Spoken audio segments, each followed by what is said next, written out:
Para umat Buddha yang ada di seluruh Nusantara maupun di mana saja berada sangat senang sekali kita dapat bertemu dalam acara pembebaran Buddha Dharma. Sebagai manusia, kita adalah makhluk sosial. Kita selalu berinteraksi dengan manusia lainnya dan tidak dapat berdiri sendiri. Di dalam berinteraksi dan di dalam menjalankan kehidupan sehari-hari, kita sebagai manusia tidak pernah terlepas dengan masalah-masalah. Masalah-masalah tersebut harus kita hadapi dan kita atasi. Tetapi bagaimana caranya kita mengatasi masalah-masalah tersebut? Sang Buddha mengajarkan bagaimana cara mengatasi masalah-masalah tersebut dengan melaksanakan sat paramita.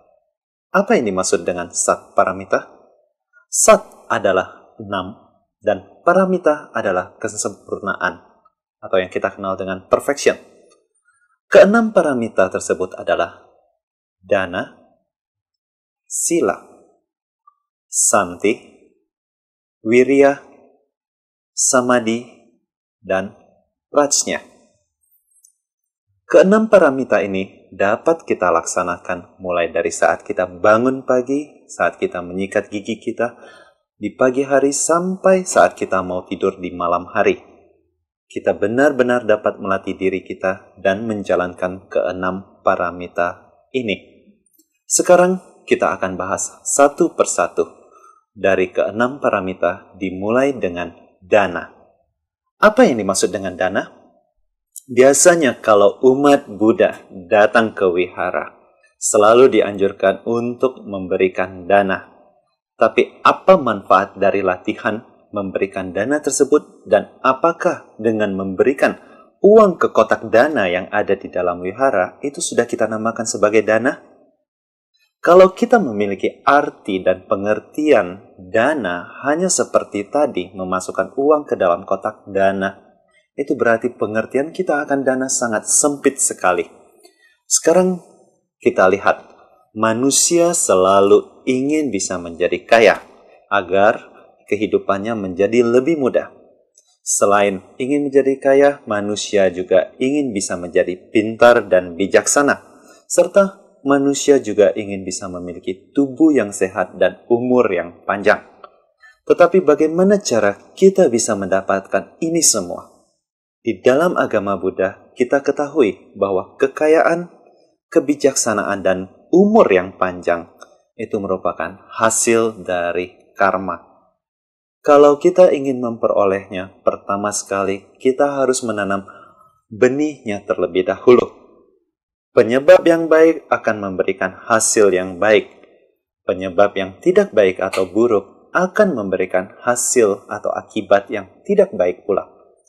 Di mana ada sebab, pasti ada akibat. Dan di mana ada akibat, pasti ada sebab. Ini merupakan hukum yang tidak pernah berubah dan merupakan hukum bagi segala hukum yang ada di universe kita. Kalau kita perhatikan, orang yang sangat kaya atau yang sering kita sebut sebagai konglomerat, bagaimana orang tersebut bisa menjadi sangat kaya sekali? Apakah dia menjadi sangat kaya? Bukan berarti dia memiliki kepintaran yang luar biasa atau ide yang sangat cemerlang sekali dalam menghasilkan uang. Banyak orang lain yang memiliki kepintaran dan memiliki ide yang lebih cemerlang untuk menghasilkan uang. Tapi kenapa mereka tidak bisa menjadi sukses atau menjadi sangat kaya? Sang Buddha mengajarkan kita bahwa menjadi kaya itu merupakan hasil dari karma kita sendiri yang telah kita tanam pada kelahiran kita sebelumnya, yaitu dengan memberikan dana berupa uang ataupun materi. Kita berdana uang atau materi, maka kita dapat memperoleh kekayaan. Kita berdana merupakan pengajaran, kita dapat memperoleh kebijaksanaan dan kepintaran. Dan bila kita berdana, rasa aman kepada orang lain ataupun kepada makhluk lain, kita akan memperoleh tubuh yang sehat dan umur yang panjang. Oleh karena itu, bila kita menginginkan kekayaan, kebijaksanaan, dan kepintaran, ataupun umur yang panjang serta tubuh yang sehat, kita harus menanam benihnya terlebih dahulu. Tapi kapan kita harus menanam benihnya tersebut? Kita menanam benihnya tersebut di dalam kehidupan kita saat ini juga. Kita menanam benih-benih tersebut itu merupakan hukum sebab akibat, dan hukum ini tidak akan pernah berubah. Memberi merupakan hal yang harus dilatih dalam menjalankan jalannya bodhisattva. Tidak memikirkan hanya diri sendiri, dan juga ikut memikirkan untuk kebahagiaan dan kesejahteraan orang lain, juga merupakan suatu bentuk dari memberi. Setiap hari kita melatih untuk mengikuti paramita. Tanpa sadar kita menuju jalan dalam pencapaian bodhisattva. Kita ambil contoh yang paling sederhana. Seorang ibu yang setiap hari dia harus bangun paling pagi untuk menyediakan sarapan untuk keluarganya. Kalau sang ibu mempunyai pikiran kalau dirinya itu sebagai pembantu, mesti bangun paling pagi, harus sediakan sarapan untuk anak dan suaminya, si ibu akan selalu merasa menderita. Tapi kalau si ibu merubah cara berpikirnya, dia setiap pagi menyediakan makanan untuk keluarganya, dia sudah melatih berdana atau memberi. Apa yang diberi si ibu? Si ibu sudah melatih berdana setiap hari dengan memberikan kasih sayang dan cinta kasih kepada keluarganya. Di dalam agama Buddha terdapat dua jenis dana, yaitu dana yang terdiri dari eksternal dan internal. Dana materi atau kekayaan kita bilang sebagai dana eksternal, yang seperti uang atau barang, sedangkan secara internal yang kita berikan adalah bagian dari tubuh kita sendiri, seperti memberi donor organ tubuh, atau yang paling sering dilakukan adalah dengan memberikan donor darah. Kalau kita melakukan donor darah, ini banyak orang melakukan donor darah, hendaknya sewaktu kita memberikan darah kita atau menyumbangkan darah kita, kita lakukan secara sukarela, tanpa mengharapkan balasan dan bertujuan untuk dapat membantu orang banyak. Kalau kita sudah memiliki cara berpikir seperti ini, kita sudah melakukan latihan dana secara internal. Dalam hal kriteria, baik dan buruk. Di dalam agama Buddha, kita dapat mengatakan segala perbuatan yang didasarkan untuk menolong orang lain ataupun menolong segala makhluk adalah perbuatan yang baik. Sedang kalau perbuatan itu hanya mementingkan diri sendiri, kita anggap perbuatan yang tidak baik atau buruk. Mungkin saat kita mendengarkan hal ini akan muncul di dalam benak kita. Untuk memikirkan diri sendiri, kenapa dianggap sebagai hal yang buruk? Sang Buddha mengajarkan untuk dapat terlepas dari alam samsara atau tumimbal lahir ini, kita harus terbebas dari kemelekatan. Karena kemelekatan hanya membawa kepada kebodohan batin yang membuat kita tidak dapat terlepas dari tumimbal lahir yang tidak ada habis-habisnya. Apabila kita hanya mementingkan diri kita sendiri tanpa kita sadari, setiap hari kita menambah kemelekatan akan diri kita. Dan kemelekatan ini setiap hari akan semakin bertambah banyak. Hal ini membuat kita semakin sulit untuk dapat terlepas dari tumimbal lahir. Tadi kita sudah membahas tentang memberi dana materi. Sekarang kita akan membahas untuk dapat menjadi bijaksana dan pintar. Dana apa yang harus kita berikan agar kita bisa menjadi bijaksana, seorang yang bijaksana dan menjadi seorang yang pintar? Ya, kita harus berdana. Dana yang kita berikan adalah pengetahuan atau ajaran. Terdapat dua macam ajaran tentang Buddha Dharma dan ajaran tentang pengetahuan yang diperlukan untuk hidup di dunia ini. Yang dimaksudkan dengan dana berbentuk memberikan ajaran adalah mengajarkan ilmu yang kita miliki kepada orang yang benar-benar ingin belajar dan ingin mengetahuinya. Tidak terbatas hanya di dalam ajaran Buddha Dharma, tetapi juga ajaran yang akan berupa pengetahuan yang lain seperti teknik, atau juga yang paling sederhana yaitu memasak dan sebagainya. Sebagai contoh, Seorang guru sekolah, apabila dia mengajarkan dengan benar-benar niatnya agar muridnya dapat memperoleh pengetahuan, guru ini sudah melatih melakukan dana memberikan ajaran. Tetapi apabila dia melakukannya tanpa ada keinginan agar si murid, dia masa bodoh, si murid mau tahu atau tidak tahu, yang penting dia memperoleh gaji. Ini sang guru belum bisa dikatakan melaksanakan dana. Ajaran Sang Buddha merupakan ilmu yang paling sempurna, di mana ajaran Sang Buddha membantu kita untuk mencapai kebijaksanaan dan dapat membantu kita melepaskan diri dari berbagai macam bentuk kecemasan, membantu kita juga terlepas dari ikatan akan alam samsara, dan terakhir untuk dapat membantu kita mencapai kebudahan. Sang Buddha juga mengatakan dari berbagai macam pemberian atau dana, pemberian akan dharma merupakan pemberian yang tertinggi. Untuk itu kita juga dapat melakukannya. Bagaimana caranya?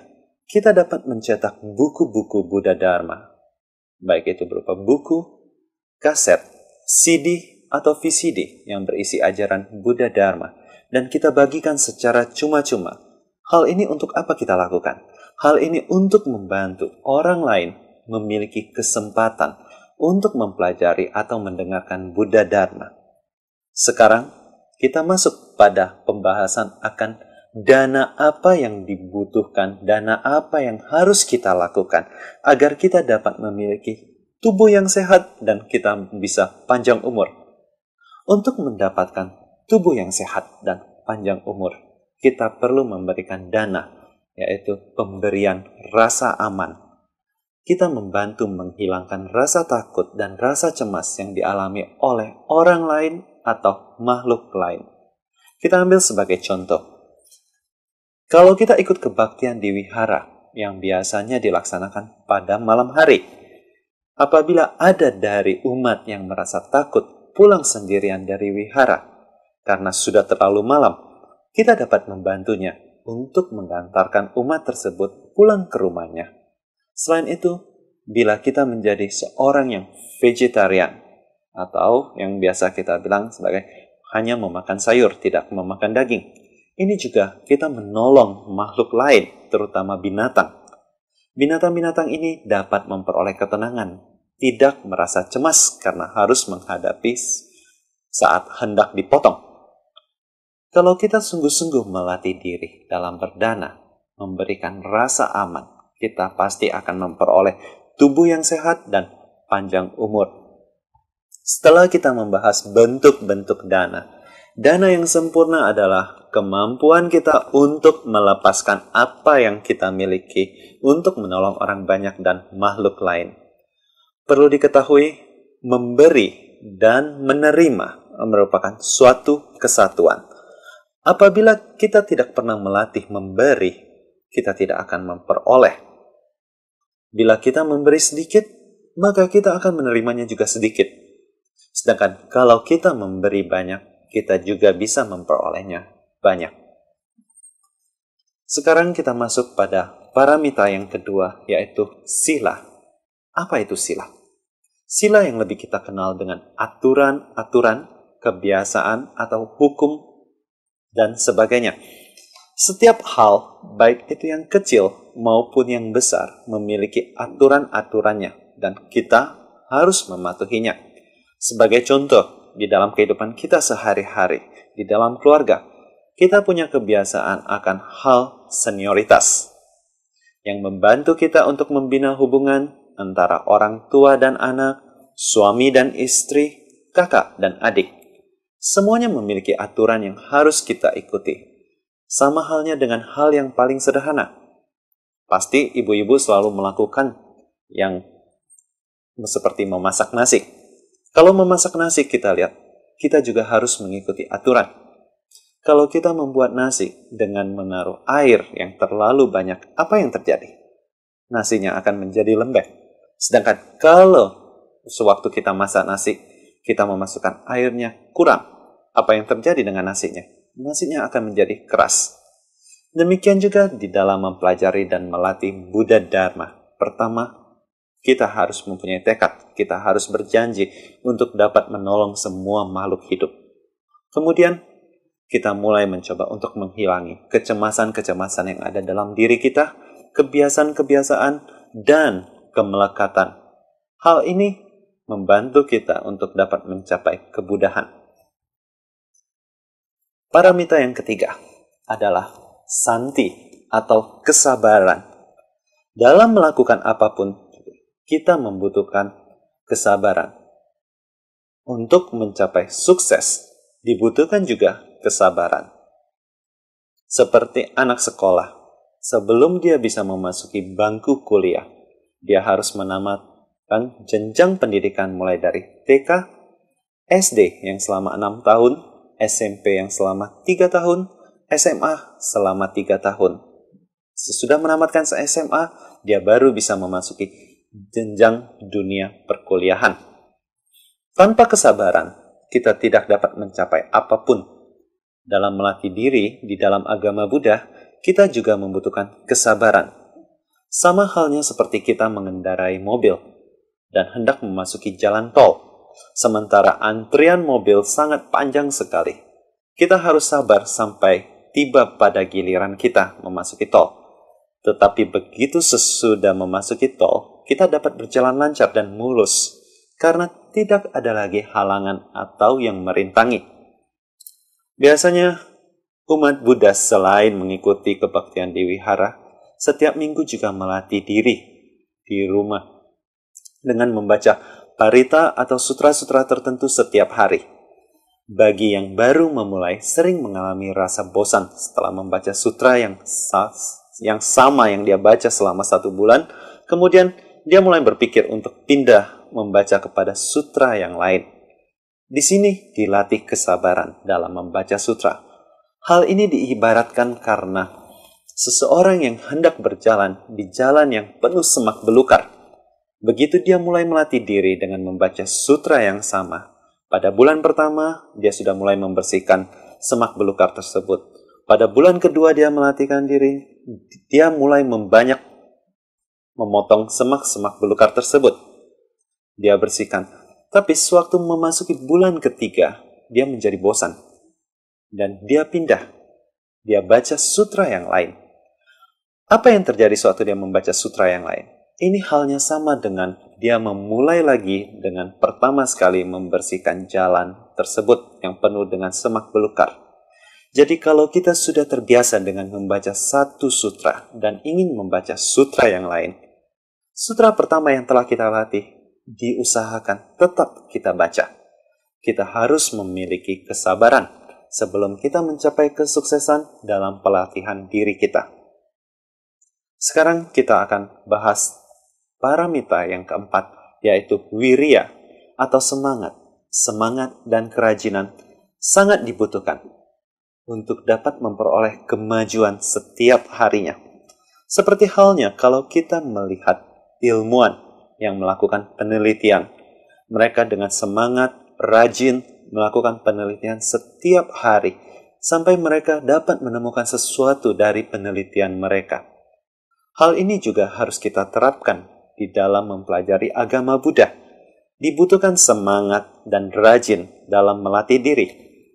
Ada cerita tentang seorang biku yang memiliki murid yang menjadi anggota sangha pada saat usianya sudah mencapai 40 tahun lebih. Yang usia muridnya ini sebaya dengan usia gurunya. Mereka berdua sebenarnya adalah teman dari sejak kecil. Biku atau guru ini berasal dari keluarga dengan ekonomi yang cukup baik, serta memiliki pendidikan yang cukup baik pula.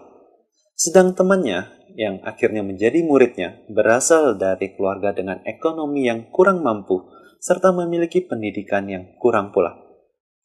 Ketika temannya tumbuh dewasa, dia hanya dapat melakukan pekerjaan kasar atau pekerjaan berat yang sering kita bilang untuk menghasilkan uang. Suatu saat, dia mengunjungi temannya yang dari kecil yang sekarang sudah menjadi biku. Setelah tinggal beberapa hari di wihara, dia mengatakan kepada biku tersebut kalau dia juga ingin menjadi seorang biku. Sang biku bertanya, kenapa dia ingin menjadi seorang biku? Temannya menjawab, Dia sudah terlalu capek akan kehidupan ini dan ia ingin menjadi seorang biku. Sang biku pertama sekali menolak permintaan temannya karena sang biku merasa kehidupan wihara dan tuntutan untuk mempelajari sutra-sutra sudah tidak mungkin dapat dilakukan oleh temannya. Tapi temannya tetap meminta agar dia diperbolehkan menjadi seorang biku. Akhirnya, sang biku menerimanya dan menjadikan dia sebagai muridnya. Sang biku mengatakan kepada temannya, "Saya akan menempatkan kamu di wihara di pinggiran kota, dan ada umat yang akan mengurus segala kebutuhan kamu." Sang biku memberi petunjuk kepada muridnya agar setiap hari muridnya untuk melatih diri dengan melafalkan nama Amitabha Buddha dan melafalkannya berulang-ulang. Kalau kamu merasa capek, berhentilah dan istirahat. Tapi kemudian, lanjutkan lagi sesudah istirahat. Si biku yang baru ini memulai melatih diri pada wihara di pinggiran kota yang telah ditunjuk oleh gurunya dan melatih pelafalan nama Amitabha Buddha secara sungguh-sungguh. Setelah 3 tahun berlalu, si biku ini pergi mengunjungi sanak saudaranya dan teman-temannya. Setelah kembali lagi ke wihara di mana ia tinggal, dia mengatakan kepada ibu atau umat yang biasanya yang selalu mengurus kebutuhan dia. Dia meminta agar besok untuk tidak menyediakan makanan lagi untuknya. Si ibu merasa heran dan berpikir, kalau si biku akan pergi mengunjungi kembali lagi teman-temannya atau saudaranya. Tapi keesokan harinya, si ibu kembali datang ke wihara untuk melihat apakah si biku sudah kembali atau si biku sudah pulang. Dia mencoba memanggil dari luar, tapi tidak ada sautan sama sekali. Kemudian si ibu memasuki wihara tersebut. Di dalam bakti sala, ternyata dia menemukan si biku sedang berdiri. Si ibu mencoba untuk menyapa si biku, tapi tidak ada balasan dari sapaan tersebut. Setelah si ibu mendekati, dia melihat sang biku sudah meninggal dunia dalam posisi berdiri.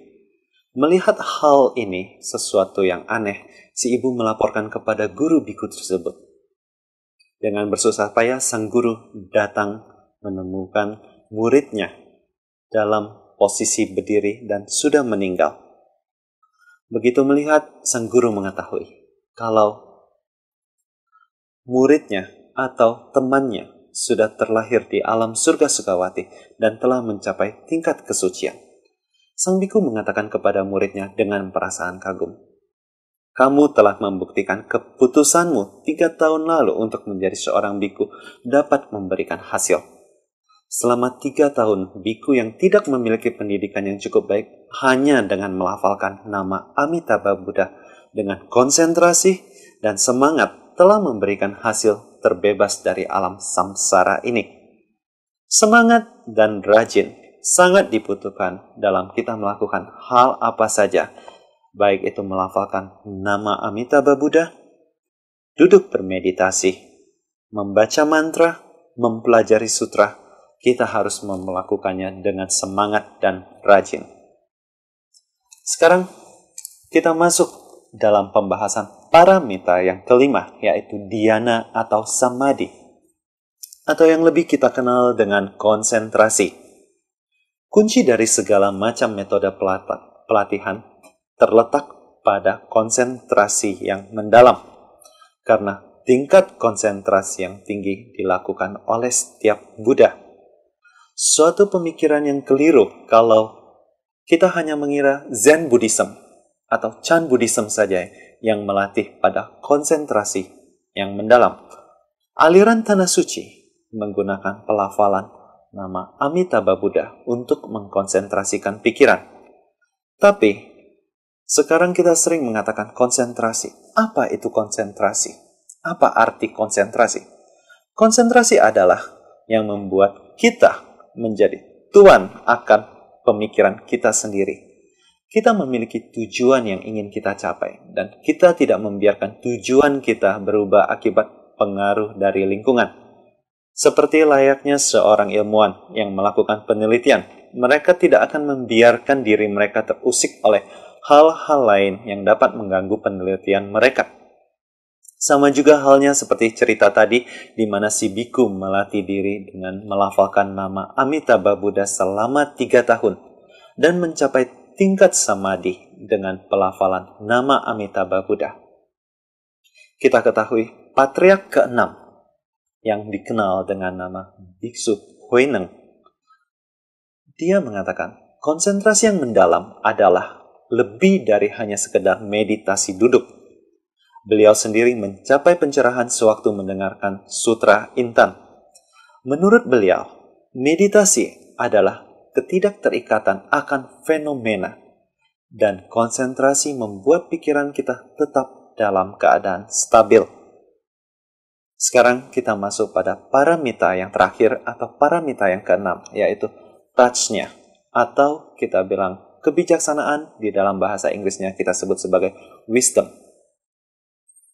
Kebijaksanaan harus kita terapkan dalam kehidupan kita sehari-hari, sesuai dengan menjalankan jalannya Bodhisattva. Kita mengetahui segalanya yang ada di sekeliling kita, tapi kita tidak terikat padanya. Sebagaimana kita menolong orang lain atau makhluk lain, kenapa kita mesti melakukan? Kenapa kita harus menolong orang lain atau makhluk lain? Karena perbuatan menolong orang lain dan segala makhluk merupakan pikiran dan perbuatan yang dilakukan oleh para Buddha dan Bodhisattva. Cinta kasih yang tidak terkondisi lagi kepada semua makhluk, sebagaimana kita adalah satu adanya. Supaya lebih jelas, hal ini seperti suatu tangan kiri kita digigit nyamuk. Tangan kanan akan menghalau nyamuk tersebut. Tetapi, apakah tangan kanan pernah menanyakan kenapa dia harus membantu tangan kiri untuk mengusir nyamuk tersebut? Tentu saja tidak, karena tangan kanan dan tangan kiri merupakan satu kesatuan bagian dari tubuh kita. Sang Buddha juga mengajarkan kita bagaimana menghancurkan delusi sehingga kita menjadi sadar dengan menolong orang lain atau makhluk lain. Pada dasarnya, kita menolong diri kita sendiri. Seperti rasa cinta kasih yang tidak terkondisi lagi, karena berasal dari pengertian akan cinta kasih untuk semua makhluk, dan dengan diri kita sendiri merupakan suatu kesatuan. Kita akhir pada kesimpulan, kita dapat melihat segala sesuatu memiliki metode dan keberlanjutan.